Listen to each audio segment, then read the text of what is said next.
लेकिन अज़ान ग्रामी, मैं अर्ज आपकी खिदमत में ये कर रहा हूं कि हर एक को विलायत पेश की गई।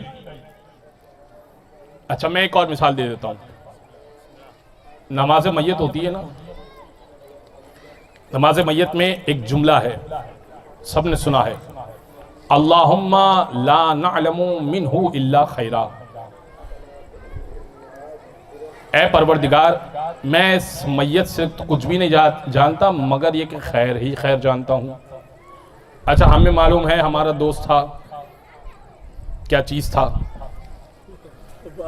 और उसी के जनाजे में खड़े होकर कह रहे हैं कि ला नअलमु मिन्हु इल्ला खैरा, हम तो कुछ भी नहीं जानते मगर खैर ही जानते हैं। किसी ने आयतुल्लाह खुई से सवाल किया, ऐ आयतुल्लाह खुई, ये क्या बात है, अगर हम जानते हो कि गुनाहगार है फिर गवाही कैसे दे सकते हैं? ला नअलमु मिन्हु इल्ला खैरा, कुछ भी नहीं जानते मगर खैर। का तुमने अमाल का क्यों समझा है? अकायद की बात हो रही है। ला नअलमु मिन्हु इल्ला खैरा, ये उसकी इमामत में नहीं मरा, अली की इमामत में मरा है।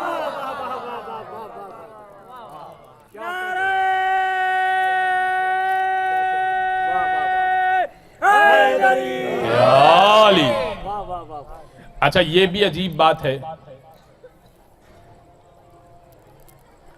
फर्क है जनाजे में 4 तकबीर और 5 तकबीर का।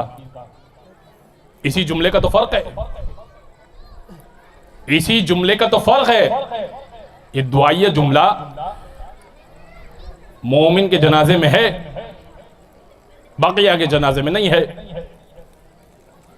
तो अब शेख सदूक ने लिखा कि क्या ये कब शुरू हुआ 4 तकबीर और 5 तकबीर वाला सिलसिला, कि 4 तकबीर पे जनाजा ख़त्म, 5 तकबीर पे जनाजा ख़त्म, ये कब शुरू हुआ, सवाल है ना।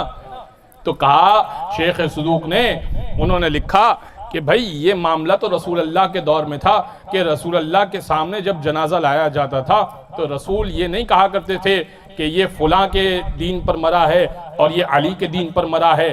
रसूल 4 तकबीर या 5 तकबीर का सहाबा पीछे खड़े होकर पढ़ दिया करते थे।